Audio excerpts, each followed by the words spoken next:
দেশের অবস্থা বুঝাতে গিয়ে প্রধান উপদেষ্টা ডক্টর ইউনূস মারফত আমরা জানতে পেরেছি আওয়ামী লীগের কার্যক্রম নিষিদ্ধ করার পর দেশ যুদ্ধ পরিস্থিতির মধ্যে আছে।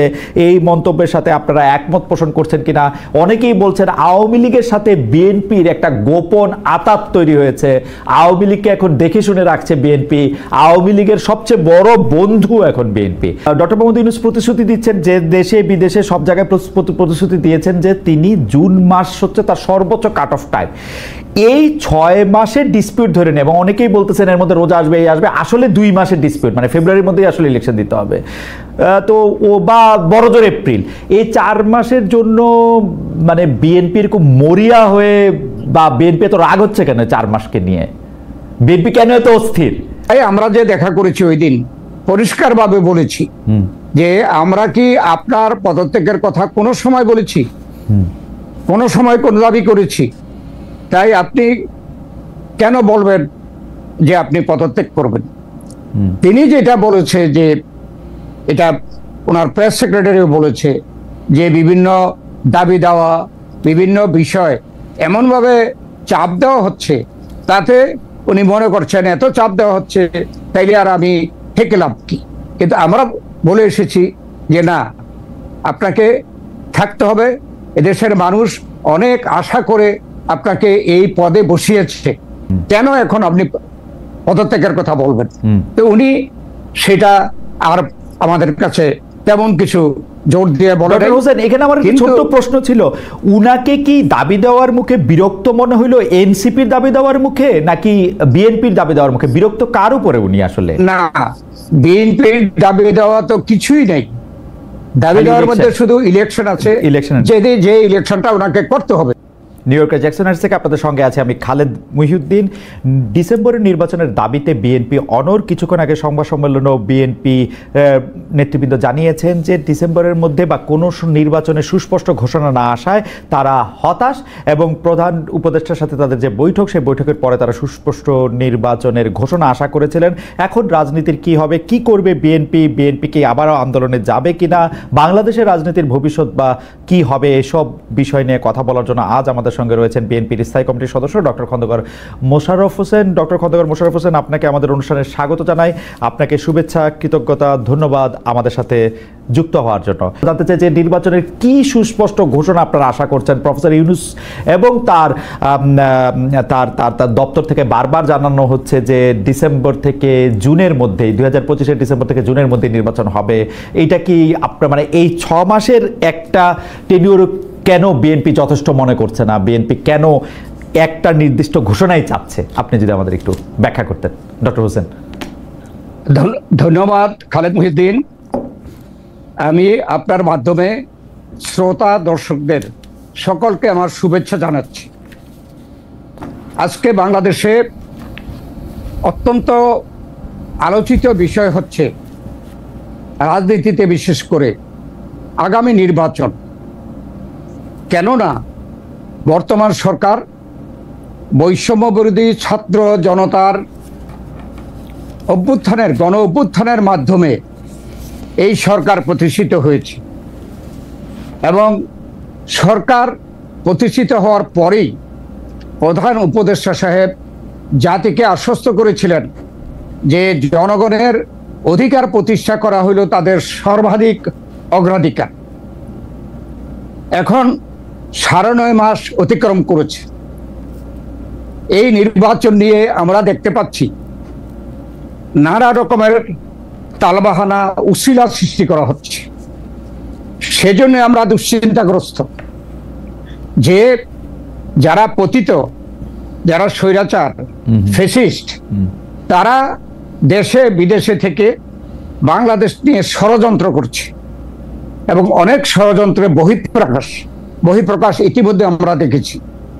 সেজন্যে আমরা যেটা প্রথম থেকে বলে আসছিলাম, এই সরকারের যে ওয়াদা, সেই ওয়াদাটা পূরণ করে অতি শীঘ্র নির্বাচন সংক্রান্ত যে সকল সংস্কার দরকার, সেই সংস্কারগুলো করে নির্বাচনের জন্য একটা রোডম্যাপ দেওয়া, অর্থাৎ দিন তারিখ ঘোষণা দেওয়া। এখন বলছে যে বছরের ডিসেম্বর থেকে আগামী বছর জুন পর্যন্ত করতে পারবে তারা। কিন্তু আমরা বলতে চাচ্ছি, কেন সরকার একটা তারিখ ঘোষণা করতে পারবে না? না করার তো কোনো কারণ নাই। এখানে যে উসিলাগুলো সৃষ্টি করা হচ্ছে সেটা হচ্ছে প্রথম সংস্কার। আমরা সংস্কারকে সমর্থন করি, করেন না আমরা যে আপনারা সংস্কার সমর্থন করেন না। আমি আজকে দেখলাম যে সংস্কারের ব্যাপারে আপনারা একদম স্পষ্ট অবস্থান নিয়েছেন যে আচ্ছা যাই হোক, সংস্কারের প্রসঙ্গে আমি পরে আসছি। না না না, আমরা প্রধান উপদেষ্টাকে রিটেন যে আমাদের স্টেটমেন্ট দিয়েছি, সেখানেও বলেছি যে আমরা সংস্কারে বিএনপি আরো আগে থেকেই, এই সরকার দায়িত্ব গ্রহণ করার আগে থেকেই বিএনপি কিন্তু 31 দফা সংস্কার প্রস্তাব জনগণের সামনে তুলে ধরেছে।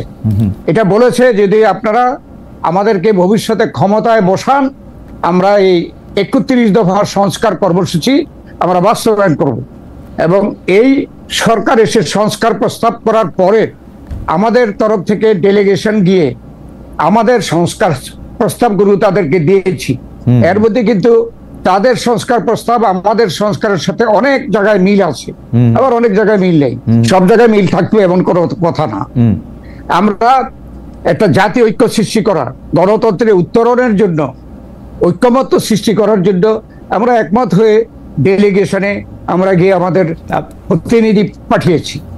তো এরপরে আসে মামলার বিষয়।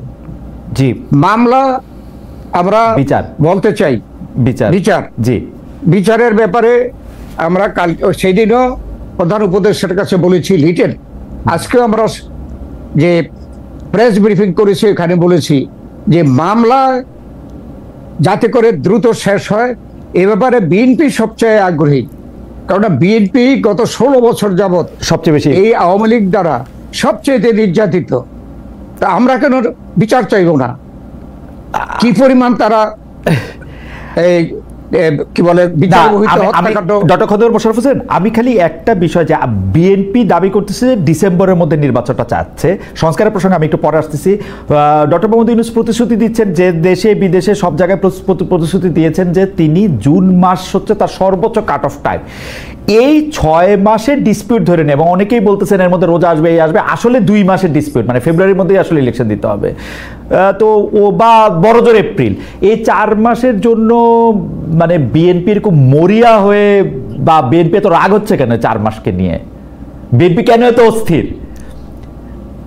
কেননা এখানে আপনি যে কথা বললেন যে প্রধান উপদেষ্টা তো ডিসেম্বর না হয় জুনে করতে পারবে বলে বলেছে। জি, তা আমরা কেন ওই জন্য ধৈর্য ধারণ করি না? জি, কেননা ইতিমধ্যে আমরা দেখছি যে এই জাতীয় সংসদ নির্বাচন সম্পর্কে কেউ কেউ এ সম্বন্ধে বিতর্ক সৃষ্টি করছে।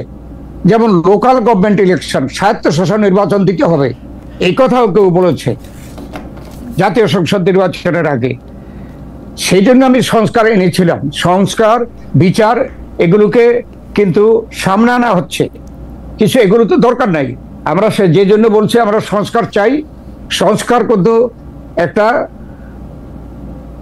দিন তারিখ ঠিক করে বলা যাবে না, ওই দিনের মধ্যে এই সংস্কারটা শেষ করতে হবে। সংস্কার একটা চলমান বিষয়। ঠিক মামলার ব্যাপারে, রায়ের ব্যাপারে বা পরিচালনার ব্যাপারে আমরা সবসময় সবাই আশা করি যে মামলাগুলো একটা স্বাধীন সার্বভৌম বিচার বিভাগের অধীনে মামলাগুলো নিষ্পত্তি হোক। রাইট। যদি স্বাধীন বিচার ব্যবস্থাই বলি, তাহলে আমরা কোনো পলিটিক্যাল পার্টি হিসেবে বা সরকারের একজন উপদেষ্টা হিসেবে কিভাবে বলতে পারি যে অমুক দিনের মধ্যে এত তারিখের মধ্যে এই রায় দিতে হবে?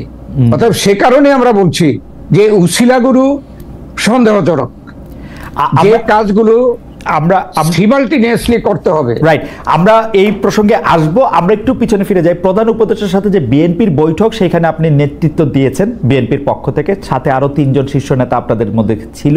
তো সেইখানে আপনারা স্পেসিফিক ভাবে 3 জন উপদেষ্টার পদত্যাগের কথা বলেছিলেন, কিন্তু খুবই আশ্চর্যজনক ভাবে তাদেরই একজন উপদেষ্টা সেখানে ছিল। পরে আমরা শুনেছি যে ব্যাপারটা আপনারা কি, অনেকে বলেছেন এটা ভালোভাবে নেন না অনেকে, সেইটা আপনি একটু বলবেন। আরেকটা জিনিস হচ্ছে যে আপনারা ছাত্র উপদেষ্টা 2 জন দুইজন, অর্থাৎ আসিফ মাহমুদ সজীব ভুঁইয়া এবং মাহফুজ সাহেবের পদত্যাগ চেয়েছিলেন, অন্যদিকে জনাব খলিলুর রহমান যিনি আরেকজন উপদেষ্টা তারও পদত্যাগ চেয়েছিলেন। অন্যদিকে একটি পদত্যাগের কথা সেদিন আবার খুব বাতাসে ভাসছিল যে ডক্টর মোহাম্মদ ইউনূস নিজেই পদত্যাগ করতে চান, তিনি আর এই পদে থাকতে চান না। আপনাদেরকেও কি তিনি এই বার্তা দিয়েছিলেন? আপনারা আসলে উনাকে কি বুঝিয়েছেন? আপনারা কি তাকে চান? কারণ আপনাদের এক নেতা জনাব সালাউদ্দিন সাহেব এর আগে মিডিয়ায় বলেছেন তিনি, অর্থাৎ ডক্টর ইউনূস চলে গেলে বিকল্প রাষ্ট্রকে খুঁজে নেবে। অন্যদিকে আরেক নেতা গয়েশ্বরচন্দ্র রায় বলেছেন বিএনপি রাস্তায় নামলে ডক্টর ইউনূস 24 ঘন্টাও পদে থাকতে পারবে না। আসলে আপনাদের অবস্থাটা কি? ডক্টর ইউনূসকে আপনাদেরকে পদত্যাগের কথা কোনোটা বলেছিলেন কিনা? যে 3 জন উপদেষ্টা পদত্যাগ আপনারা চেয়েছিলেন তার একজন উপদেষ্টাও আপনাদের সাথে বৈঠকে ছিলেন, বিষয়টাকে আপনারা কিভাবে নিয়েছেন? এক হচ্ছে প্রধান উপদেষ্টা প্রফেসর ডক্টর ইউনূস পদত্যাগ করবেন, এটা একটা গুঞ্জন। এটা বাংলাদেশে বিভিন্ন মিডিয়া সোশ্যাল মিডিয়ায় এটা প্রচার করেছে এবং আমরা শুনেছি যে তিনি আসলে এই কথা বলেন নাই। এই কথাটা প্রচার করেছে একটি দলের নেতা। জি, তাই আমরা যে দেখা করেছি ওই দিন পরিষ্কারভাবে বলেছি যে আমরা কি আপনার পদত্যাগের কথা কোনো সময় বলেছি? কোনো সময় কোনো দাবি করেছি? তাই আপনি কেন বলবেন যে আপনি পদত্যাগ করবেন? তিনি যেটা বলেছে যে এটা ওনার প্রেস সেক্রেটারিও বলেছে যে বিভিন্ন দাবি দেওয়া, বিভিন্ন বিষয় এমনভাবে চাপ দেওয়া হচ্ছে, তাতে উনি মনে করছেন এত চাপ দেওয়া হচ্ছে তাইলে আর আমি থেকে লাভ কি। কিন্তু আমরা বলে এসেছি যে না, আপনাকে থাকতে হবে। এদেশের মানুষ অনেক আশা করে আপনাকে এই পদে বসিয়েছে এবং যেই কাজটা আপনি করতে হবে মিনিমাম, যে এই দেশের জনগণের ভোটে নির্বাচিত একটি সরকারকে, জনগণের সরকারকে প্রতিষ্ঠা করে আপনি একটি নিরপেক্ষ সরকার আপনি শোষণ মানে বিদায় নিতে পারবেন। কেন এখন আপনি পদত্যাগের কথা বলবেন? তো উনি সেটা আর আমাদের কাছে তেমন কিছু জোর দিয়ে বলেন। হোসেন, এখানে আমার একটা ছোট্ট প্রশ্ন ছিল, উনাকে কি দাবি দেওয়ার মুখে বিরক্ত মনে হইলো এনসিপির দাবি দেওয়ার মুখে নাকি বিএনপির দাবি দেওয়ার মুখে? বিরক্ত কার উপরে উনি আসলে? না, বিএনপির দাবি দেওয়া তো কিছুই নেই। দাবি দেওয়ার মধ্যে শুধু ইলেকশন আছে, যে ইলেকশনটা ওনাকে করতে হবে। আর আমরা সংস্কারের সমর্থন দিচ্ছি, আমরা বিচারের সমর্থন দিচ্ছি, তবে এইগুলোকে শর্ত হিসাবে ধরার কোনো সেখানে যুক্তিকতা নাই বলেই আমরা বলেছি সংস্কার, বিচার এবং নির্বাচন সম্পূর্ণ 3টা বিষয় এবং একটা আরেকটাকে কোনো ধরনের হ্যাম্পার করবে না। অতএব আপনি নির্বাচনের জন্য একটা দিন তারিখ, রোডম্যাপ এটা বলেছি। আর মধ্যে বলেছি যে আমরা কেন ডিসেম্বরের মধ্যে চাই, সেটা হচ্ছে ডিসেম্বরের পরে 26 জানুয়ারি, এরপরে ফেব্রুয়ারি থেকে রোজা, ফেব্রুয়ারি পরে, রোজার পরে প্রায় 1.5 মাস 2 মাস লাগে রোজা থেকে ইয়া হতে, একটু নর্মাল সবকিছু হতে। এরপরে আবার আমাদের যে বড় বড় পরীক্ষাগুলো আছে, যেমন এসএসসি পরীক্ষা, এইচএসসি পরীক্ষা, এগুলো আসবে। অতএব এটা কখনোই নির্বাচনের মৌসুম হতে পারে না। নির্বাচনের মৌসুম শীতকালে, সেজন্য আমরা বলছি যে ডিসেম্বর এটা নির্বাচনের মৌসুম হিসাবে সবার থেকে গ্রহণযোগ্য হবে। আপনারা একটা ডেট চাইতেছেন এবং 3 জন উপদেষ্টা পদত্যাগ চেয়েছেন এবং এর মধ্যে একজন উপদেষ্টাকে নিয়েই ডক্টর মোহাম্মদ ইউনূস বৈঠক করেছেন। এই বিষয়টা থেকে আপনারা কি বার্তা পেলেন? মানে না, আমরা সেখানে উপস্থিত হওয়ার আগে জানি না যে প্রফেসর ডক্টর ইউনূসের সাথে কারা কারা উপস্থিত থাকবেন। এখানে তো প্রফেসর আলী রিয়াজ, তিনি তো এই উপদেষ্টা কমিটির কেউ না, তিনি দ্বিতীয় ব্যক্তি হিসেবে উপস্থিত ছিলেন। তারপরে উপদেষ্টা যারা ছিলেন আমরা তো আগে জানি না কারা এখানে থাকবেন। সেখানে আমরা 3 জন যে উপদেষ্টার কথা বলেছি বিতর্কিত, সেটা তারা খুঁজে বের করবে। ওকে, ডক্টর খন্দকার মোশাররফ হোসেন, এই কথা কি ঠিক যে যেদিন আপনারা তার সঙ্গে দেখা করতে গিয়েছেন তার আগে থেকে আপনারা তার সময় চাইছিলেন দেখা করার জন্য এবং আপনারা পাইছিলেন না, যেটা আমরা এর আগেই যখন আমাদের এই গুঞ্জন ঢাকায় বা বাংলাদেশে শুরু হলো যে প্রফেসর ইউনূস পদত্যাগ করতে চায়, তখনই আমাদের দল থেকে ওনার সাথে দেখা করার জন্য আমরা অনুরোধ করেছিলাম, কিন্তু সেই সময়টাই দিতে পারে নাই। যেদিন থেকে উনি দলের সাথে কথা বলবে ঠিক করেছে সেই দিন কিন্তু প্রথম আমাদেরকে ডেকেছে। ওকে, আমরা সেই ভালো উদ্দেশ্য নিয়ে, আমাদের খোলা মন নিয়ে আমরা আগেও চেয়েছিলাম, দিতে পারে নাই, ওনার ব্যস্ততা থাকতে পারে। যেদিন দিয়েছে আমরা সেই দিনই সেখানে আমরা সাক্ষাৎ করতে গিয়েছি। খালেদা জিয়া, বিএনপি চেয়ারপারসন বেগম খালেদা জিয়া লন্ডনে যাওয়ার আগে তার সঙ্গে দেখা করেছিলেন সেনাপ্রধান। নির্বাচনের 3 মাস, করিডোর বন্দর, এসব বিষয় নিয়ে বিএনপির সঙ্গে আর্মির অবস্থান কাছাকাছি। অনেকেই বলছেন যে বিএনপির সাথে সেনাপ্রধান একটা প্যাক্ট করেছেন এবং এই সরকারের সাথে তার দূরত্ব তৈরি হয়েছে। সেনাপ্রধান যতটা বিএনপির সাথে একই লাইনে কথা বলছেন ততটা সরকার প্রধান বলছেন না। আপনাদের সাথে কি সেনাপ্রধানের আসলে একটা প্যাক্ট হয়েছে, বা বিষয়টা কিভাবে প্রশ্ন করব যে আপনারা আর আর্মিরা এক দল আর ডক্টর ইউনূসের অধীনে সরকার আরেক দল, ব্যাপারটা কি এরকম? এইটাও একটা গুঞ্জন। আমরা দলের তরফ থেকে কখনো সেনা প্রধানের সাথে কোনো সভা বা কোনো আলাপ পরামর্শ করি নাই। একথা সত্যি। দেশনেত্রী বেগম খালেদা জিয়া চিকিৎসার জন্য বিদেশে যাবে, সেই বিদেশে যাওয়ার আগে তিনি দেখা করতে গিয়েছিলেন। তার সাথে কি কথা হয়েছে আমরা জানি না, মিডিয়ায় সেটা প্রকাশ হয় নাই। এখানে যে কথা বলা হচ্ছে, যারা আমাদের সাথে শত্রুতা করছে বিনা কারণে, আর যারা নির্বাচনকে বিলম্ব করার জন্য নানাভাবে কারসাজি বা উছিলা সৃষ্টি করতে চাচ্ছে, আমরা দেখছি যে এই যে গুঞ্জনটা তৈরি করেছে যে আমরা এবং সেনাবাহিনী একটা সভা সমাবেশ করে আমরা হয়তো এটার সিদ্ধান্ত নিয়েছি যে এটা সম্পূর্ণ বানোয়াট। আমাদের সাথে কোনো পরামর্শ হয় নাই। না, ব্যাপারটা হচ্ছে এরকম যে আমরা শুনছি যে সেনাপ্রধান প্রথম যখন আসলে সেনাপ্রধান অফিসারদেরকে কি বলেছেন কয়েকদিন আগের দরবারে, সেটা আসলে আমরা ভেরিফাই করতে পারিনি। পত্রপত্রিকা যদিও লিখেছে নানা রকম, কিন্তু সেনাপ্রধান রয়টার্সকে একটা ইন্টারভিউ দিয়েছিলেন। সেই ইন্টারভিউর মধ্যে তিনি বলেছিলেন 18 মাসের মধ্যে তিনি নির্বাচন চান, অর্থাৎ এই সরকার ক্ষমতা গ্রহণের 18 মাসের মধ্যে। সেটা মোটামুটিভাবে এই বছরের ডিসেম্বরটার মধ্যে যায়। এই কথা আবার তিনি বলেছেন বলে আমরা শুনেছি, বা তিনি আসলে ডিসেম্বরের মধ্যেই আসলে নির্বাচন চান। তার এই বক্তব্য, যেখানে আসলে সংস্কার বা অন্যান্য বিচার যেগুলির ব্যাপারে আসলে অনেকেই প্রশ্ন করছেন, তাইলে কি জুলাই আগস্টের আন্দোলনটা শুধুমাত্র এই নির্বাচনটাকে সামনে রেখেই হয়েছে? সেই ক্ষেত্রে কি ওইটা মনে করা একটু স্বাভাবিক না যে বিএনপির সাথে এই সেনাপ্রধানের বা সেনাবাহিনীর উপরের দিকে যারা আছে তাদের একটা সংযোগ বা আমি আপাত বলবো না, তাদের একটা বোঝাপড়া হয়েছে, ওরকম কি মনে করা যায় না? আমার জানা মতো সেনাবাহিনীর সাথে, সেনাবাহিনীর প্রধানের সাথে বিএনপির এই ধরনের কোনো সমঝোতা হওয়ার জন্য বৈঠক বা কোনো রকমের আলোচনা হয়নি। এখন সেনাবাহিনী প্রধান যদি কোনো বিষয়ে একটা মতামত প্রকাশ করে, সেটা তো ব্যক্তি হিসাবে করতেই পারে।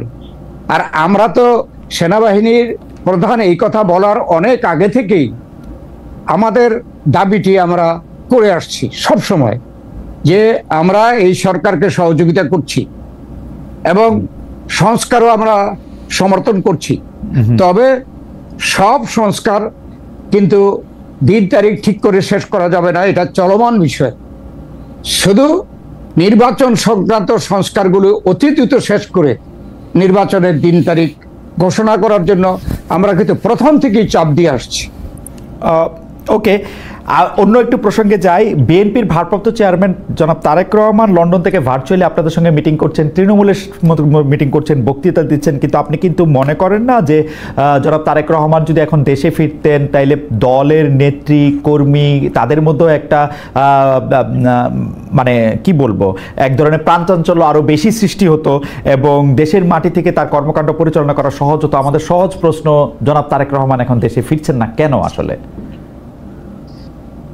আমরা যতটুকু জেনেছি যে ঢাকায় যে উচ্চ আদালতে এখনো হাইকোর্ট লেভেলে একটা সিদ্ধান্ত হয়েছে, তারপরে এই হাইকোর্টের রায়ের বিরুদ্ধে আপিল হয় কিনা এটা দেখতে হবে। যেমন জোবায়দা রহমান আসছে দেশে, জি, তিনি কিন্তু হাইকোর্ট থেকে এই সিদ্ধান্ত নিয়ে তারপরে সুপ্রিম কোর্টে আপিল করেছেন, এখনো অপেক্ষা করছে। এই যে প্রসেস এইটা কিন্তু এখনো বাকি আছে।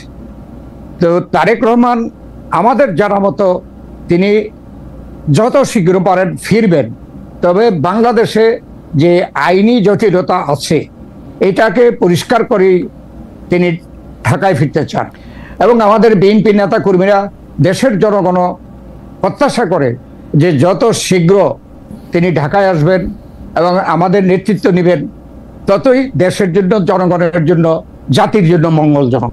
ডক্টর হোসেন, উনি যদি কোনো রকম কোনো আইনের থাকেও উনি আইনের মোকাবেলা বিদেশ থেকে করতে চান না, বিদেশ থেকেই করতে চান, দেশ থেকে করতে চান না, এটা কি কোনো রিজন আছে? ওনার কি বাংলাদেশের বিচার বিভাগ বা আইন আদালতের প্রতি আস্থা ওরকমই নাই যেরকম ছিল না শেখ হাসিনার আমলে?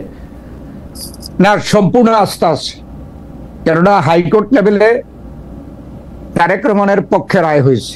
রাইট, এখানে নিয়ম মতো আপিল করতে পারে কোন পার্টি, আপিল হচ্ছে কিনা এটার একটা সময় সীমা আছে।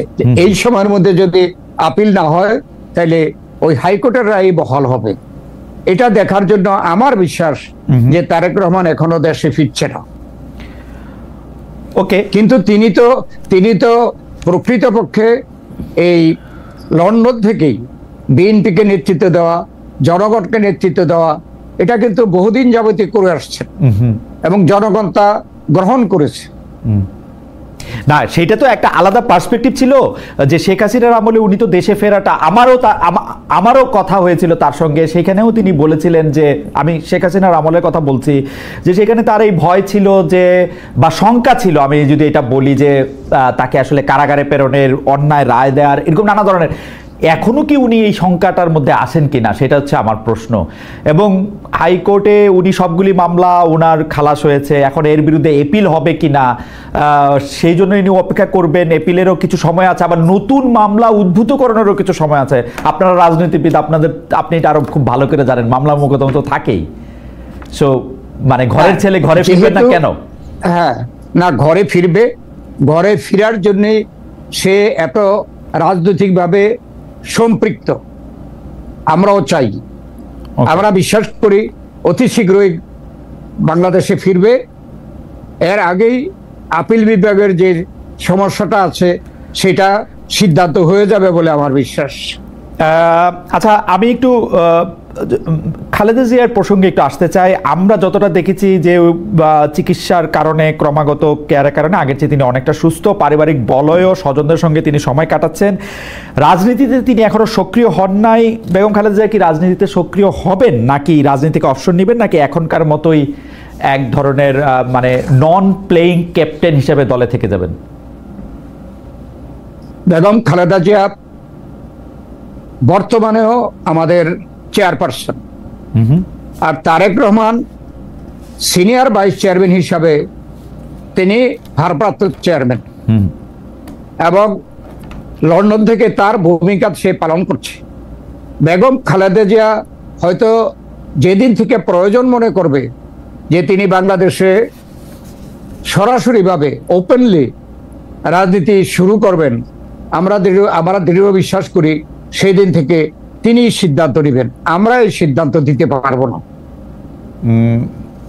তবে আমরা আশা করি যে তিনিও সক্রিয় হবেন এবং আমাদের ভারপ্রাপ্ত চেয়ারম্যানও তারেক রহমান নিজে এসে বাংলাদেশে দলকে নেতৃত্ব দেবেন।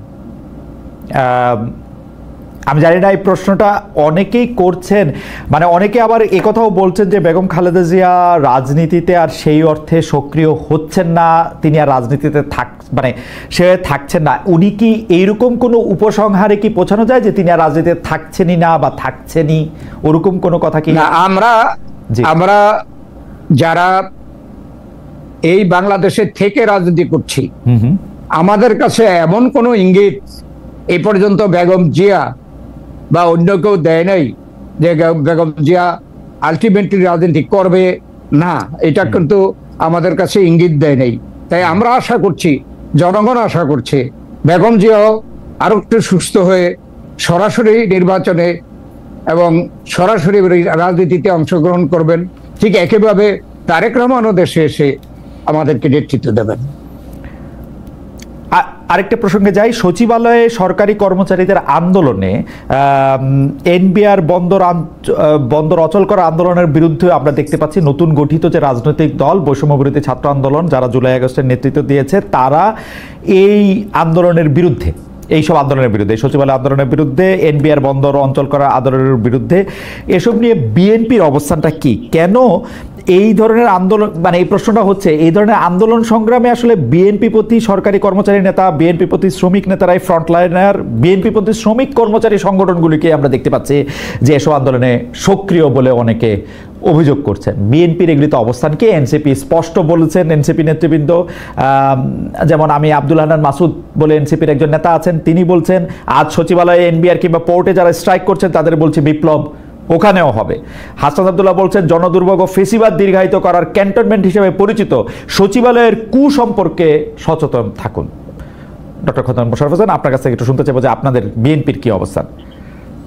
আমরা এই সরকারের মধ্যে অভ্যন্তরে যে বিভিন্ন বিষয় নিয়ে দাবি দাওয়া উত্থাপন করছে এবং তার প্রেক্ষিতে সচিবালয়ে নানা রকমের মিছিল মিটিং, এগুলোর সাথে আমাদের রাজনৈতিক দল হিসাবে বিএনপি কোনো রকমে জড়িত নই। এটা পেশাভিত্তিক সংগঠনগুলো তাদের স্বার্থে তারা এই সরকারের কাছে তাদের দাবি দেওয়া পেশ করছে, এটা তাদের বিষয়। এ ব্যাপারে এগুলো রাজনৈতিক নয়। আমাদের দৃঢ় বিশ্বাস যে এই সরকার, অন্তর্বর্তীকালীন সরকার যেহেতু এখন ক্ষমতায় আসছে, যে সকল সমস্যা সামনে আসবে সেই সমস্যাকে দৃঢ়ভাবে তারা যৌক্তিকভাবে সেগুলো সমাধান করবে, তাহলেই এই সকল সমস্যা কেটে যাবে বলে আমার বিশ্বাস। আমরা রাজনৈতিকভাবে এখানে কোনো পক্ষে আমরা নই। অনেকেই বলতেছেন যে বিচারাঙ্গনে, নির্বাচন কমিশনে, সচিবালয়কে যারা নেতৃত্ব দিচ্ছেন অর্থাৎ সিনিয়র আমলাদের মধ্যে সবাই বিএনপির লোক, অল্প কিছু জামাতের লোক আছে, আর প্রত্যেকটি জায়গায় বিএনপির লোক। বিচারাঙ্গনে যারা আসলে ট্রায়াল আদালতে যারা বিচার করতেছেন তারা বিএনপির পছন্দে আসতেছেন, অ্যাটর্নি জেনারেল সরাসরি বিএনপির রাজনীতিতে অংশ নিয়েছেন। নির্বাচন কমিশন আসলে বিএনপির ইচ্ছা কি, বিএনপির ভাবনা কি, সেইটাই আসলে খেয়াল করতেছে। তার ফলে এইসব জায়গাগুলিকে পুনর্গঠন না করলে একটা ভালো নির্বাচন হবে না, ভালো একটা সংস্কার হবে না। আপনাদের কি মনে হয়? যেমন ধরেন একটা ছোট উদাহরণ দেয় ডক্টর খন্দকার মোশাররফ হোসেন, নির্বাচন কমিশন আইন মন্ত্রণালয়ের মতামতের জন্য অপেক্ষা না করেই জনাব ইশরাক হোসেনকে মেয়র হিসেবে গেজেট প্রকাশ করেছে। এগুলি এক ধরনের আসে না, বার্তা দেয়। অ্যাটর্নি জেনারেলের কথা আমি আগেই বললাম, অ্যাডভোকেট আসাদুজ্জামান আসলে বিএনপির রাজনীতির সাথে প্রত্যক্ষভাবে জড়িত ছিলেন। তো এইসব ক্ষেত্রে কি এটা মনে হওয়ার কারণ আছে যে বিএনপি আসলে সরকারে না থেকেও সরকারকে আসলে কন্ট্রোল করতেছে পুরোপুরি? এই ব্যাপারে যে অভিযোগ আনা হচ্ছে এটাও গুঞ্জন, এটা আসলে আমাদের বিরুদ্ধে অপপ্রচার। কেননা হাইকোর্টে সিনিয়রিটি অনুযায়ী সেখানে সুপ্রিম কোর্টে বিচারপতি হয়েছে, এখানে কার কি রাজনৈতিক পরিচয় এটা আমাদের জানার কথা নয়। এবং আমরা এই যে বিচারক নিয়োগের ব্যাপারে বিএনপি বা দলীয়ভাবে কোনো রকমের ভূমিকা আমরা রাখি নেই। এটা আমাদের বিরুদ্ধে একটা বানোয়াট একটা কথা বলা হচ্ছে। ঠিক একইভাবে যে সচিবালয়ে যারা প্রশাসনিক কর্মকর্তা তারা কেউ বিগত 16 বছর ওই যে যারা ফেসিস্ট এবং একাত্মবাদে বিশ্বাস করত তাদের একদম যারা খয়ের খাচ্ছিল, এক্সপোজ ছিল, তাদেরকে বাদ দিয়ে হয়তো অন্যদেরকে যারা ডিপ্রাইভ ছিল তাদেরকে বিভিন্ন কর্মকর্তার পদে নিয়োগ দিতেছে। এবং ডিপ্রাইভ হইলেই যে তারা বিএনপির ছিল এটার কি প্রমাণ আছে? যে অভিযোগগুলো আনা হচ্ছে এগুলো আমি মনে করি ভিত্তিহীন। যদি অভিযোগ থাকে প্রমাণাদি সহ এগুলো পেশ করা উচিত। আর আপনি যে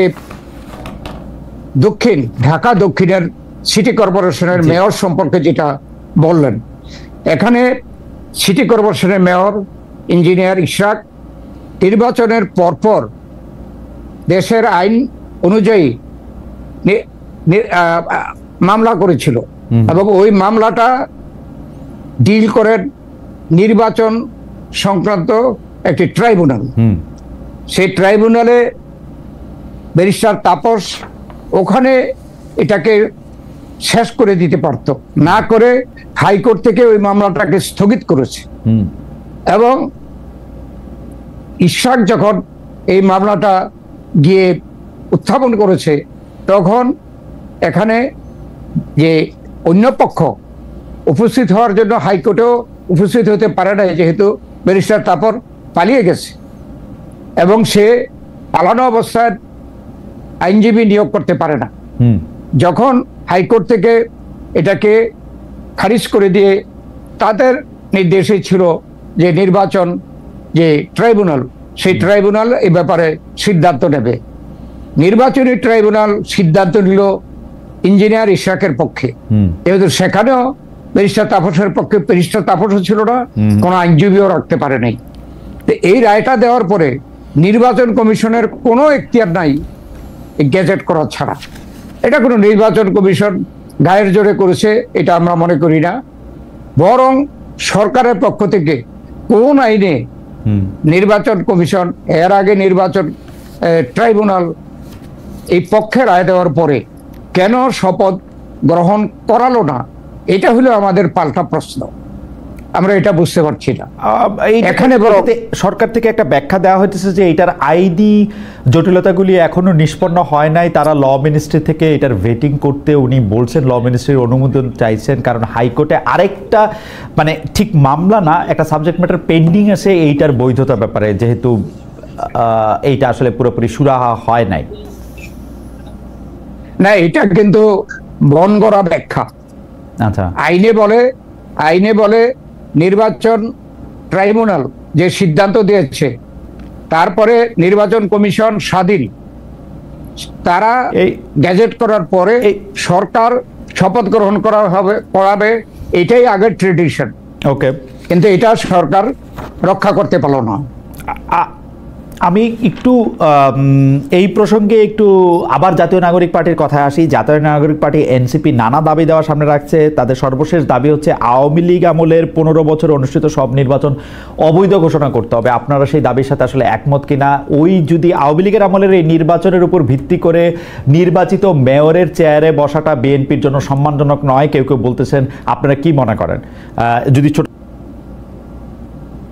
জি একটু ডিস্টার্ব হচ্ছে। জি ডক্টর খন্দকার মোশাররফ হোসেন, আমরা জানতে চাইছিলাম যে আওয়ামী লীগ আমলের 15 বছরে যেসব নির্বাচন অনুষ্ঠিত হয়েছে, এনসিপি বলতেছে যে এই সব নির্বাচনই বাতিল করতে হবে, কারণ এই নির্বাচনে আসলে কোনো বৈধতা নাই। আমরা জানতে চাইছিলাম যে এই ঢাকা দক্ষিণের মেয়রের সিটে বসাটা ওই আমলের নির্বাচনের উপর ভিত্তি করে যতই আদালত এটা বলুক, সেটা কেন এত ইম্পর্টেন্ট, সেটা সম্মানজনক কিনা বিএনপির জন্য? না, এটা তো সে সময় চ্যালেঞ্জ করা হয়েছে যে ঢাকা দক্ষিণের নির্বাচন সঠিক হয় নাই, আর সেটার সিদ্ধান্ত দেওয়ার মালিক তো হচ্ছে নির্বাচন ট্রাইব্যুনাল। ওকে, আচ্ছা, আপনি সেইখানে বলতেছেন যে নির্বাচনী ট্রাইব্যুনাল যেহেতু তাকে বলছে, সুতরাং তাকে আসলে শপথ পড়াতেই হবে, এটাই আইনের ব্যাখ্যা। হাওয়েভার আমি পরের প্রসঙ্গে যাইতেছি। দেশের অবস্থা বুঝাতে গিয়ে প্রধান উপদেষ্টা ডক্টর ইউনূস মারফত আমরা জানতে পেরেছি আওয়ামী লীগের কার্যক্রম নিষিদ্ধ করার পর দেশ যুদ্ধ পরিস্থিতির মধ্যে আছে। এই মন্তব্যের সাথে আপনারা একমত পোষণ করছেন কিনা? অনেকেই বলছেন আওয়ামী লীগের সাথে বিএনপির একটা গোপন আতাত তৈরি হয়েছে, আওয়ামী লীগকে এখন দেখে শুনে রাখছে বিএনপি, আওয়ামী লীগের সবচেয়ে বড় বন্ধু এখন বিএনপি। আপনি যদি একটু বলেন দেশের যুদ্ধ পরিস্থিতি এবং আওয়ামী লীগের সাথে আপনারা বন্ধুত্বপূর্ণ সম্পর্ক করেছেন কিনা? এটা সম্পূর্ণ বানোয়াট, এবং এটা যারা মনে করছে যে এখন ইলেকশন হলেই বাংলাদেশে বিএনপি ক্ষমতায় যাবে, যারা এটা সহ্য করতে পারছে না, তারা এইসব নানা ধরনের গুঞ্জন সৃষ্টি করছে। আমাদের সাথে আওয়ামী লীগের সাথে কোনো সমঝোতা হবে এটা কেউ চিন্তাই করতে পারে না। বিএনপির মতো কেউ এই আওয়ামী লীগ দ্বারা নির্যাতিত হয়েছে এটা বলতে পারবে না। আমরা 16 বছর যাবৎ নির্যাতিত।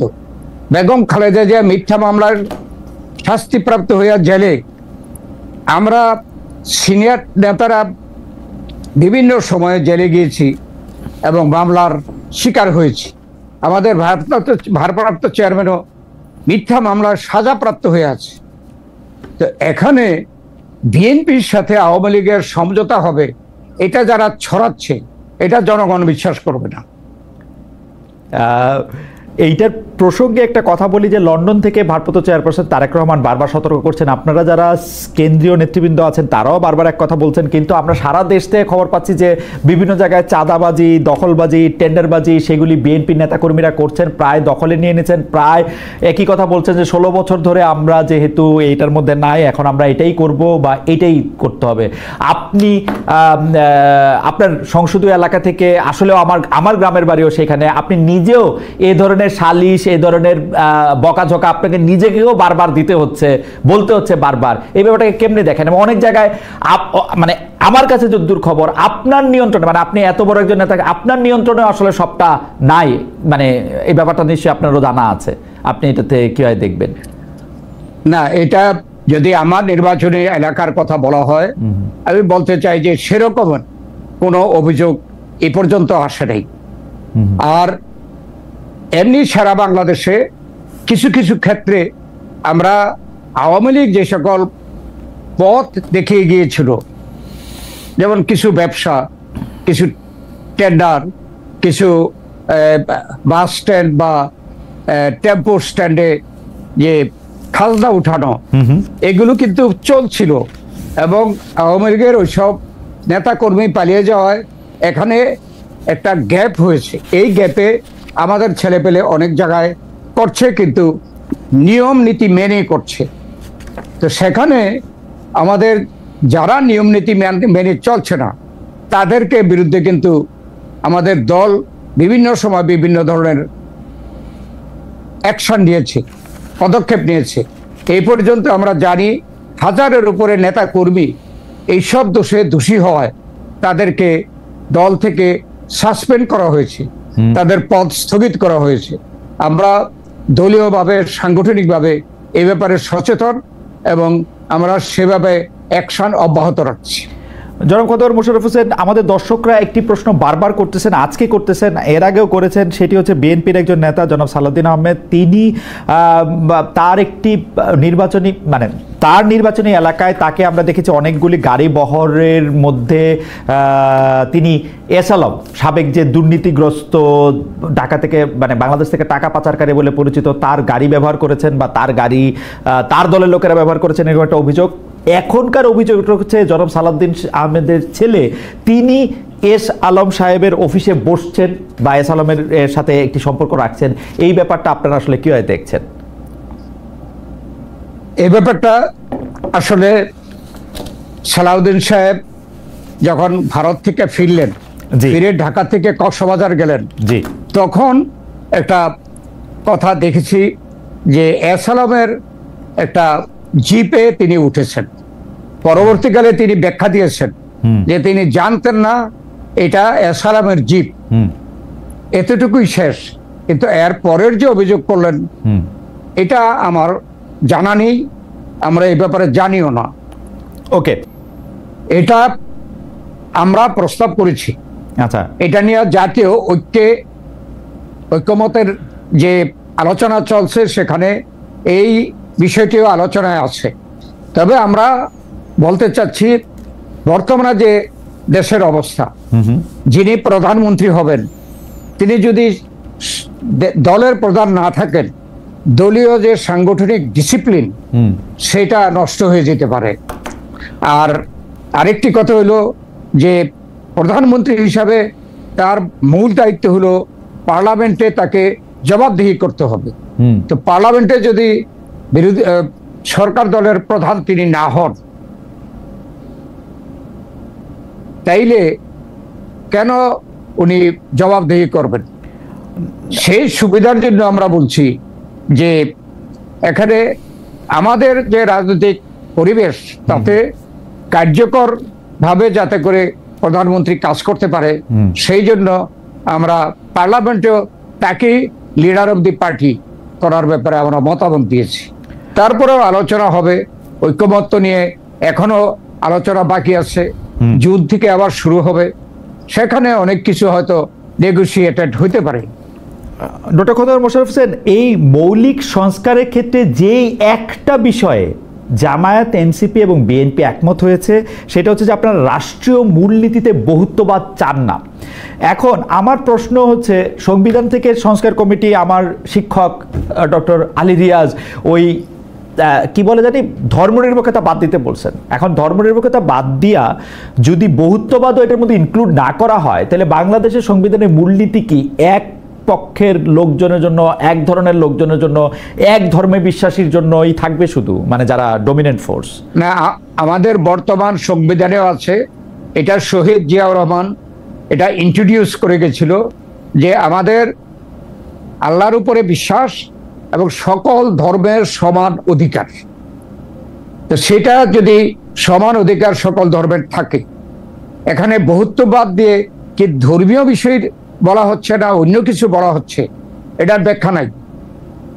তাই আমরা বলছি যে সংবিধানে এখন যেভাবে আছে আল্লাহর উপরে বিশ্বাস, যেহেতু 91% মুসলমান এই দেশে, তো সেই জন্য তাদের যে রাষ্ট্রীয় মূলনীতিতে থাকবে হচ্ছে আল্লাহর উপর বিশ্বাস, সর্বশক্তিমান আল্লাহর উপর বিশ্বাস, এবং তো সঙ্গে সঙ্গে আছে সকল দলের সমান অধিকার।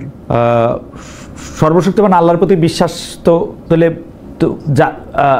মানে 100% মানুষই তাই করতে হবে মূলনীতিতে, তা থাকলে মানে আলাদা কিছু করতে হবে না। না না না, ওখানে তো মূলনীতিতে শুধু আল্লাহর উপরে বিশ্বাস এটা না, আল্লাহর উপরে বিশ্বাস এবং সকল ধর্মের সমান অধিকার। আর বহুত্ববাদ আমরা মনে করি, আপনারা বহুত্ববাদকে বাদ দিতে চাইলেন কেন? মানে এটা তো বহুত্ববাদী মনে হচ্ছে, সবার যদি সমান অধিকারই থাকে, এটা তো সব ধর্ম, যেহেতু এটা আছে এতদিন পর্যন্ত প্র্যাকটিস হচ্ছে। হ্যাঁ, এখানে বহুত্ববাদ বললে, ধর্মীয় বহুত্ববাদ না বলেও অন্য কিছু এখানে এটা ইন্টারপ্রিটেশন হইতে পারে, সেই জন্য আমাদের এটা সম্বন্ধে, যেহেতু এটা আছে সেই জন্য যেভাবে আছে সেটাকে আমরা সমর্থন করছি। আপনারা এই বক্তব্যের সাথে একমত হন নাই যে জ্যেষ্ঠতম বিচারক প্রধান বিচারপতি হবেন? এইটা কেন, মানে এইটার ব্যাপারে আপনাদের আপত্তি কেন? এটার ব্যাপারে এখানে যেভাবে আসছে বর্তমানে, হ্যাঁ, জ্যেষ্ঠ বিচারপতি যদি কাজে সক্ষম থাকেন তাহলে তো তাই হচ্ছে। তো যদি আমরা ওইটা স্পেসিফিক রাখি তাইলে হবে কি, যে যদি জ্যেষ্ঠ বিচারপতি সক্ষমতা না থাকে, বয়সের কারণে বা কোনো রোগ ব্যাধির কারণে যদি সে সেইভাবে সচল না থাকে, তাইলে তাকে প্রধান বিচারপতি করলে তো বিচার আর হয়তো অন্ধকার হয়ে যাবে না। কিন্তু ডক্টর খন্দকার মোশাররফ হোসেন, তাকে আমরা এপিলেট ডিভিশনের একজন জাজ হিসেবে রাখতেছি, কিন্তু জাস্টিস বা চিফ জাস্টিস হিসেবে নিয়োগ দেওয়ার ব্যাপারে আমরা আপত্তি জানাতেছি। এটা কি খুব, কারণ এপিলেট ডিভিশনের একজন জাজ তো ইকুয়ালি, মানে এবং তিনি তো নিজের বিচারও করতে পারেন আসলে, যে তিনি যদি ফিট না থাকেন এটা তো উনিই সরে দাঁড়াবেন, মানে এটা আপনাদের আপত্তিটা কি যৌক্তিক আসলে? আমরা মনে করছি যৌক্তিক। ওকে, এরপরে অন্যান্য দলের মতামত নিবে এবং যে কমিটি আছে এখন তারা সময় মতো আলাপ আলোচনা করে ঐকমত্য সৃষ্টি করে এটা ঘোষণা করবে, তখন আমরা ফাইনালি মতামত দেব। সংবিধান সংশোধনে আপনারা গণভোট চান না, এটার কোনো মানে স্পেসিফিক কারণ আছে যে সংবিধান সংশোধনে আপনারা কেন গণভোট চান না? সংবিধানে এই পর্যন্ত যেটা প্র্যাকটিস হচ্ছে, লিপিবদ্ধ আছে যে সংবিধানের কোন ধারা যদি সংশোধন করতে হয় সেটা সংসদে সংশোধন করতে হবে, এটাই তো যথেষ্ট। জনগণের নির্বাচিত সরকার থাকবে আর সংসদ থাকবে, সেই সংসদ সংবিধান যেটা করতে চায় এটা সেই অধিকারটা তো সংসদের থাকতে হবে। নারী আসনে সরাসরি নির্বাচন আপনারা চান না, নারী আসনে সরাসরি নির্বাচন হলে কি মানে মানে এইটাতে আপনাদের কেন আপত্তি? যেহেতু এই পর্যন্ত নারী আসন সংখ্যা আমরা ক্ষমতায় থাকতে বৃদ্ধি করে 50 করেছি, এবং এখন যদি নারীদের সরাসরি নির্বাচন করতে হয় তাহলে দেখা যাবে যে একজন নারী আসন 3টি আসনে নির্বাচন করতে হবে। এটা কি সমতা হলো? একজন পুরুষের সাথে একটা আসন থেকে নির্বাচিত হবে একজন পুরুষ, আর একজন মহিলা 3টা আসন থেকে নির্বাচিত হতে হবে, সংসদীয় 6টা আসন থেকে। রাইট রাইট, সংসদীয় আসন থেকে, সংসদীয় এলাকার আসনের ভিত্তিতে বলতেছেন, কিন্তু এখনো যাই 50 সংসদ সদস্য আছেন তারা তো মোটামুটি ভাবে মানে স্বাভাবিক কনস্টিটিউয়েন্সি ধরলে তারা তো আসলে 5টা 6টা সংসদীয় আসন সমান জায়গাতেই হয়, তারা তো 6টা আসনে গিয়ে সরাসরি নির্বাচন করতে হয় না। ওকে ওকে, আপনারা মেজরিটি পার্লামেন্টের যে সংসদ সদস্যরা তারা এখানে এ পর্যন্ত যেভাবে হয়েছে যে প্রপোর্শনেটলি মহিলা আসন দেওয়ার সময় যে দলের যত পার্সেন্টেজ এমপি হয়েছে সেই পার্সেন্টেজে মহিলা এমপি দেওয়া হয়েছে। ওকে, জাতীয় সাংবিধানিক কাউন্সিল একটা করার কথা বলা হচ্ছে যেটা আপনারা আসলে রাজি হন নাই, এবং সেই জাতীয় সাংবিধানিক কাউন্সিলের মাধ্যমে সাংবিধানিক পদগুলিতে নিয়োগ দেওয়ার কথা একটা আলোচনা আসছে, সেইটাতেও আপনারা আপত্তি জানিয়েছেন। আমরা মনে করি যে বাংলাদেশ এখন যে অবস্থা, এই অবস্থায় এত কিছু করার মতো সময় এখনো আসে নাই। কিছুদিন আগে আপনারা জানেন যে আমরা হাইকোর্টে গিয়েছিলাম, আরো অনেকে গিয়েছিল সংবিধানের ৫তম সংশোধনী বাতিল করার জন্য, কিন্তু হাইকোর্ট থেকে রায় দিয়েছে সংবিধানের কয়েকটি ধারা বাতিল করে বাকিগুলোর কথা লিখেছে আগামী সংসদ এটা এই সকল বিষয়ে সংশোধনী আনতে হবে। ওকে, তো এখন পর্যন্ত সংসদে এটার দায় দায়িত্ব, এখানে এটার জন্য যদি একটা গণপরিষদের ইলেকশন হয় এটা অতিরিক্ত আমাদের জন্য বার্ডেন হবে বলে আমরা মনে করি। গণপরিষদ ইলেকশন হলে সেটা আপনাদের জন্য বার্ডেন হবেন বলে আপনারা মনে করেন। সর্বশেষ এই যে উচ্চকক্ষের যে ধারণাটা আছে, আপনাদের 31 দফার মধ্যে উচ্চকক্ষের ধারণাটা আসলে ছিল, এই উচ্চকক্ষের ধারণার মধ্যে সংখ্যানুপাতিক যখন বলা হচ্ছে তখন আপনারা এটাকে মানা করতেছেন, এইটা একটু যদি ব্যাখ্যা করেন একবার একটু ছোট করে, যে সংখ্যানুপাতিক উচ্চকক্ষ আপনারা কেন চাচ্ছেন না? সংখ্যানুপাতিক যেটা বলা হচ্ছে সেটা কিন্তু কোন সংখ্যা, ভোটের সংখ্যা, সেটা সংসদের ইলেকশনের ভোটের সংখ্যা। উচ্চ আদালতে আমরা যেটা প্রত্যাশা করি যে উচ্চ আদালতে যেসব দল সংসদে আসবে তারা আলাপ আলোচনার ভিত্তিতে উচ্চ আদালত তারা প্রতিষ্ঠা করবে। সেই জন্য আপনারা সংখ্যানুপাতিকটা আপনারা চান না।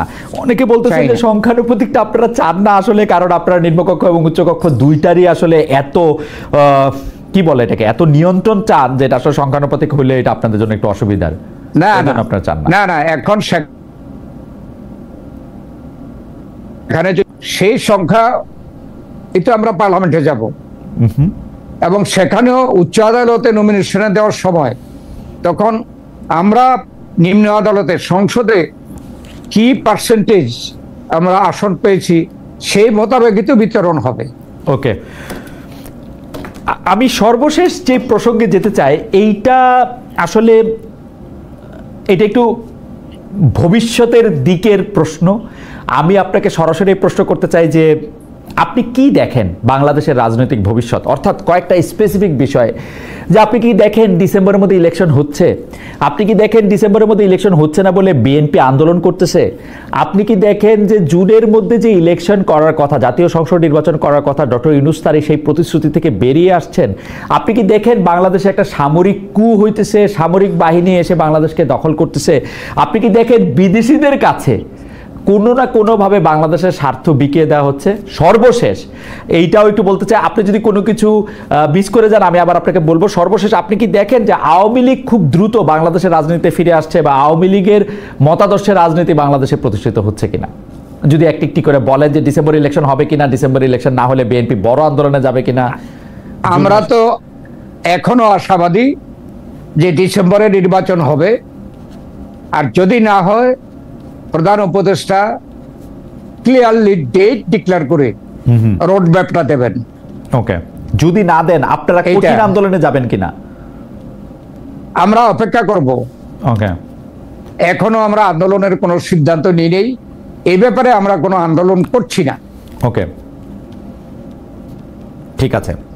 এরপরে ডক্টর মোহাম্মদ ইউনূস তার প্রতিশ্রুতি যদি রক্ষা করতে ব্যর্থ হন, অর্থাৎ জুন মাসের মধ্যে যদি নির্বাচন না আসে, বিএনপি কঠোর কর্মসূচি আন্দোলন যাবে, এরকমটা আপনারা দেখেন কিনা? বা এই আন্দোলনের এরকম সম্ভাবনা আছে, কিন্তু এখনো আমরা সিদ্ধান্ত নিই নেই। আচ্ছা, সেনাবাহিনী বাংলাদেশের ক্ষমতা দখল করার বা সেনাবাহিনীর মাধ্যমে বাংলাদেশের ক্ষমতা দখল হওয়ার সম্ভাবনা আপনি দেখেন কিনা? না, আমরা জনগণের দল করি এবং এদেশে সুষ্ঠু নিরপেক্ষ নির্বাচন হলে জনগণ যে সরকার প্রতিষ্ঠা করতে পারে, প্রয়োজনে সরকারকে বাদ দিতে পারে, এটা কিন্তু জনগণ আগে প্রমাণ করেছে। 91-এ নিরপেক্ষ সরকারের অধীনে নির্বাচন হয়েছে, জনগণ বিএনপিকে ভোট দিয়েছে। 96-এ তত্ত্বাবধায়ক সরকারের অধীনে নির্বাচন হয়েছে, আওয়ামী লীগকে ভোট দিয়েছে। আবার 2001-এ তত্ত্বাবধায়ক সরকারের অধীনে নির্বাচন হয়েছে, জনগণ আমাদেরকে বিএনপিকে ভোট দিয়েছে। অর্থাৎ জনগণ যে কেপেবল, গণতান্ত্রিক ধারায় তারা যে উদ্বুদ্ধ, এটা প্রমাণ আছে। অতএব আমি মনে করি না এদেশে কোনো সামরিক আইন হওয়ার প্রয়োজনীয়তা আছে। ওকে, কক্সবাজারে করিডোর দেওয়া এবং চট্টগ্রাম বন্দর বিদেশিদের হ্যান্ডেল করতে দেওয়া প্রসঙ্গে আপনাদের দলের শীর্ষ নেতা অর্থাৎ তারেক রহমান সাহেব থেকে শুরু করে আপনি সহ একেবারে তৃণমূল পর্যায়ের নেতারা পর্যন্ত এটাকে বিদেশি শক্তির কাছে একরকম দেশকে বিকিয়ে দেওয়ার প্রসঙ্গটি তুলেছেন, এবং এটা হতে পারবে না বলে আপনারা একটা শক্ত অবস্থান রেখেছেন। আপনি এটাকে এরকম মনে করেন কি না যে বাংলাদেশের স্বার্থ এই সরকার বিদেশিদের হাতে তুলে দিবে, বা এটা আপনারা মনে করেন কি নাকি এটা পলিটিক্যাল রেটরিক? প্রথম কথা হচ্ছে যে আমরা প্রত্যাশা করি না, দেশের জনগণও আশা করে না যে এই সরকার স্বল্প দিনের জন্য ক্ষমতা এসে বিদেশের সাথে বাংলাদেশের কোনো স্বার্থ বিকিয়ে দেবে। তবে এই সরকারের কাছ থেকেই এই যে মানবিক করিডোরের কথাটা এসছে, আমরা কিন্তু সরকারের কাছ থেকে শুনেছি। যখন এটা নিয়ে সমালোচনা হচ্ছে তখন একজন উপদেষ্টা বললেন যে এটা মানবিক করিডোর নয়, এটা মানবিক চ্যানেল। তারপরে কয়দিন আগে আরেকজন উপদেষ্টা বললেন যে এই মানবিক করিডোরের কথা আলোচনাই হয় নাই এবং আগামীতে আলোচনাও হবে না। অতএব এটাকে আমরা এখনো গুঞ্জন হিসাবে নিচ্ছি, তবে আমরা এটা প্রতিবাদ করেছি। এরকম কিছু হলে এটা বাংলাদেশের স্বার্থ বিকিয়ে দেওয়া হবে এবং এখানে স্বাধীনতা সার্বভৌমত্ব ব্যাহত হবে। ঠিক একইভাবে চট্টগ্রাম বন্দর যদি বিদেশি পরিচালকদের হাতে দিয়ে দেওয়া হয় তাইলে সেখানেও আমাদের স্বাধীনতা সার্বভৌমত্ব ব্যাহত হওয়ার সম্ভাবনা আছে। সেই জন্য এটা যদি গুঞ্জন হয়ে থাকে, গুঞ্জন পর্যন্তই থাকুক, এটার জন্য বাস্তব চট্টগ্রাম বন্দরের পক্ষে ডক্টর মোহাম্মদ ইউনূস এবং ডক্টর মোহাম্মদ ইউনূসের প্রেস সেকশন তার উপদেষ্টারা একদম স্পষ্ট বলেছেন যে বাংলাদেশে যদি উন্নয়ন করতে হয় তাহলে চট্টগ্রাম বন্দর বিদেশিদের হাতে দিতেই হবে। চট্টগ্রাম বন্দর চলতেছে না, এই ব্যাপারে তাদের অবস্থান পরিষ্কার। তো আপনি এইটা মনে করেন কিনা যে দেশের স্বার্থ বিদেশিদের কাছে দিয়ে দিতে পারে এই সরকার, এই আশঙ্কা আপনার মনের মধ্যে রয়েছে কিনা? আমার বিশ্বাস যে এই সরকার ইচ্ছা করলে, না হলে আগামী দিনে নির্বাচিত সরকার চট্টগ্রাম পোর্টকে যেভাবে পরিচালনা করলে লাভজনক হবে সেভাবে পরিচালনা করবে। তার মানে দেশিরাই পারবে সেভাবে পরিচালনা করতে। শেষ আমি বিশ্বাস করি এই প্রশ্নের শেষ প্রসঙ্গ, আওয়ামী লীগ খুব শিগগিরই রাজনীতিতে ফিরবে কিনা, সেইটা আওয়ামী লীগের রাজনীতি আপনি আসলে কিভাবে দেখেন? বা আওয়ামী লীগ এটা নিষিদ্ধ হয়েছে, তার রাজনৈতিক কর্মকাণ্ড, তার পরবর্তী পদক্ষেপ বা পরবর্তী স্টেপ কি দেখেন? আমার বিশ্বাস যে আওয়ামী লীগ যে 16 বছর বা 14 বছর তারা যেভাবে এই দেশ শাসন করেছে, শোষণ করেছে, অন্যায় করেছে, নির্যাতন করেছে, অর্থ লুট করেছে, বিচার বহির্ভূত হত্যাকাণ্ড, গুম, খুন, এই প্রেক্ষাপটে কিন্তু আন্দোলন চলছিল এর আগে 24-এর আগে 14 বছর যাবৎ। এবং আমরা মনে করি এই 24-এর জুলাই এবং আগস্ট সেই 16 বছরের আন্দোলনের একটা চূড়ান্ত অবস্থায় এই যে যারা এই বৈষম্য বিরোধী ছাত্র গণ অভ্যুত্থান করেছে এটার চূড়ান্ত ফর্ম, এবং সেইভাবেই বাংলাদেশে এই সরকার প্রতিষ্ঠিত হয়েছে। তাই আমরা মনে করি যে আওয়ামী লীগ যেভাবে পদত্যাগ করেছে, যেভাবে দেশ থেকে পালিয়েছে, তাদের প্রধানমন্ত্রী, দলীয় নেতা, মন্ত্রীরা, মন্ত্রীর নেতারা এবং উপজেলা পর্যন্ত উপজেলার চেয়ারম্যানরা যেভাবে পালিয়েছে, আমাদের বিশ্বাস যে আওয়ামী লীগ এত সহজে এদেশে পুনরুত্থান হতে পারে না। আচ্ছা, এখানে একটা প্রশ্ন, সেটা হচ্ছে যে আপনাদের সঙ্গে বৈঠকের পর দেশের, আমি আবার বলি, দেশের অবস্থা বুঝাতে গিয়ে ডক্টর মোহাম্মদ ইউনূস বলেছেন আওয়ামী লীগ নিষিদ্ধ করার পরে নাকি দেশে একটা যুদ্ধ পরিস্থিতি তৈরি হয়েছে, এবং সেই যুদ্ধ পরিস্থিতির মধ্যে থেকে তৃণমূল পর্যায়ে যারা এই যুদ্ধ পরিস্থিতি, উনার কথা যদি সত্য হয়, উনি তো ভেবেচিন্তেই কথা বলেছেন নিশ্চয়ই, উনার কথা যদি সত্য হয়, আপনি যদি বলেন যে আওয়ামী লীগের সেই শক্তি আসলে নাই, কারণ যেভাবে চুরি, বাটপারি, গুন্ডামি, বদমাইশি তারা করছে, তারা তার ফিরতে পারবে না, তখন আওয়ামী লীগের ওই যুদ্ধ পরিস্থিতি কি আপনারা করতেছেন কিনা, মানে বিএনপি হেল্প করতেছে কিনা যে এরকম একটা যুদ্ধ পরিস্থিতি করার জন্য? কেন বিএনপি করবে? বিএনপি আওয়ামী লীগের দ্বারা নির্যাতিত, নিপীড়িত, আমরা তাদের বিচার চাই। সেখানে কেন আমরা যুদ্ধ পরিণতি করব? আমরা প্রত্যাশা করি কোন একটা আন্ডারহ্যান্ড ডিলিং এর জন্য সমর্থন করি এই সরকারকে, তাই এই সরকার সমাধান করবে, এই প্রত্যাশা আমাদের আছে। আচ্ছা, আমি শেষ প্রশ্নে যাওয়ার আগে একটা ছোট প্রশ্ন করি। আমাদের এক দর্শকে প্রশ্ন করেছেন যে 3 উপদেষ্টার পদত্যাগ আপনারা দাবি করেছিলেন, যদি পদত্যাগ না করেন তাহলে আপনারা কি করবেন, বিএনপি কি করবে? আসলে আমরা কোনো দিন তারিখ দিয়ে বলি নাই। আচ্ছা, আমরা সরকারকে এটা উল্লেখ করেছি। ওকে, আমরা দেখি সরকার কি করে। আচ্ছা।